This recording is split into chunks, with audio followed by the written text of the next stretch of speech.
শুরু হলো আজকের বিস্তারিত নিউজ। শুরুতেই থাকছে এবি পার্টির বিস্তারিত সংবাদ সম্মেলন ও খবর।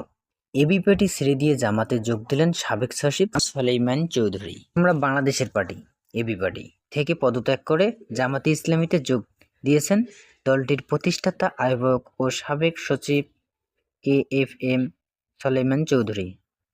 সহযোগী সদস্য পদে ফরম পূরণ করে শনিবার ২৭শে সেপ্টেম্বর জামাতে ইসলামীতে আনুষ্ঠানিকভাবে যোগদান করেন তিনি।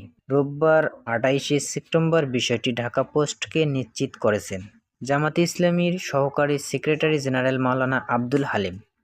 জামাত আমিরের সঙ্গে স্প্যানিশ রাষ্ট্রদূতের সৌজন্য সাক্ষাৎ। রাষ্ট্রে ইসলাম না থাকায় সবাই সমান অধিকার ভোগ করতে পারে নাই বলে দাবি করেন। জনগণ সুযোগ দিলে স্বাস্থ্যসেবা মানুষের দোরগোড়ায় পৌঁছে দিবে জামাত।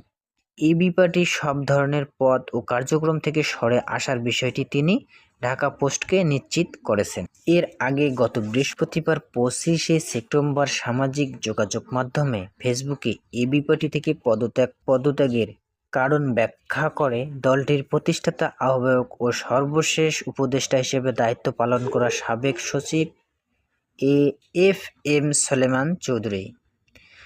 সলেমান চৌধুরী বলেন, দেশব্যাপী সংগঠনের বিস্তার করা, সংগঠনকে তৃণমূল পর্যায়ে পৌঁছে দেওয়া, সকল জেলা উপজেলা ইউনিয়ন ওয়ার্ড কমিটি গঠন, জনসাধারণকে দলে সম্পৃক্ততা করা, মানুষের সমস্যাগুলো নিশ্চিত করা, সমাধানের উদ্যোগ গ্রহণ করা, মানুষের অধিকার ক্ষোভ হচ্ছে হরণ হচ্ছে তা মানুষের কাছ থেকে জানা এবং মানুষের অধিকার মানুষকে ফিরিয়ে দেওয়া।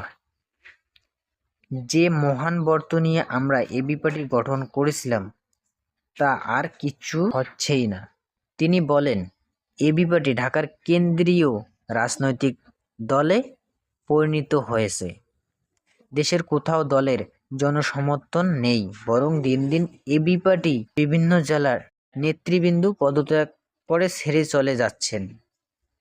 অর্থাৎ এবি পার্টি মানুষের সেবা করবে, মানুষের অধিকার নিয়ে কাজ করবে, সমস্যার সমাধান করবে। সেখান থেকে এবি পার্টি অনেক দূরে সরে গেছে বলে মনে করেন সলেমান চৌধুরী।